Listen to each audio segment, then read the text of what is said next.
as we've gone around the room, a lot of guys have started to use the same kind of principles that you have, really focusing on like work ethic. Is that an encouraging sign that the guys are really bought into the things that you're trying to push through?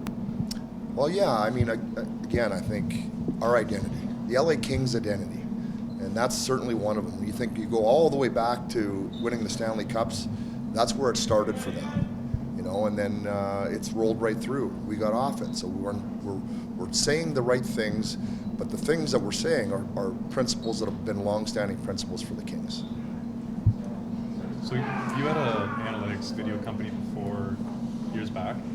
I'm curious, how do you incorporate data now into your coaching? Now that the data's better and the players kind of understand it all. Not much at all, to be honest with you. And that what you're talking about there, I've mentioned this before. Everybody says analytics.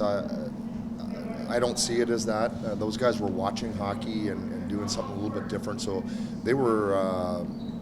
There was nothing that they were pulling as far as data. They were just watching hockey and starting to create some of their own data. So I don't lean on it very heavily at all, to be honest with you. I watch and we talk about it. We look at some of the larger samples, but it's nothing that I would tell these guys too specifically. Do you interact with the analytics staff though? Yeah, I do for sure. Yeah. Oh yeah. No, I see value for sure, and we talk about it. But I try not to bring too many of those types of conversations into the players. Guys have been praising DJ Smith's energy. How have you noticed his acclimation process kind of coming about over these last few days? Well, I knew it was going to be easy. I spent a lot of time with him, and you guys have seen and definitely heard him, I'm sure, already. He's just that personality where he's fun to be around. He's got lots of energy, funny guy.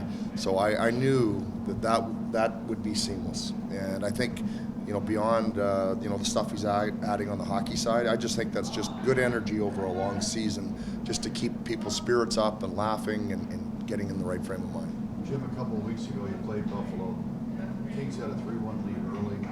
Buffalo came back. In that game, as you look back on it, was this something that Buffalo did better after they fell behind, or was there something the Kings weren't doing as well? That's a good question, Nick, because that's the same team as we're going to see tonight. They can burn you, and if you think back to those goals, they were off the rush. So it was us a lot of times turning the puck over, and they're as good as anybody. If you turn the puck over, getting up ice, activating a D, and making plays off the rush, as good as any team in the league. And so that would be something that we just simply cannot do. And we knew that going into that game. We got off it a little bit, and once they started coming, it's hard to put the finger back in the dike. So we got to make sure that we don't let them get that type of game established. You look at the start of tonight's game, are there one or two things that you look for on like the first run through or two run throughs of shifts that you can say, all right, we kind of have what we need tonight?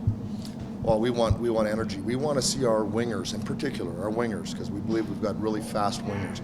We want to see our wingers chasing down pucks, hunting defensemen, or in front of the defensemen where they got to hunt us because we've outskated them. And I'll just go back. I know it's been one game, but the Edmonton game, there was a number of times, you probably noticed, where our winger, where did he come from? And he's behind that D or he's right on that D.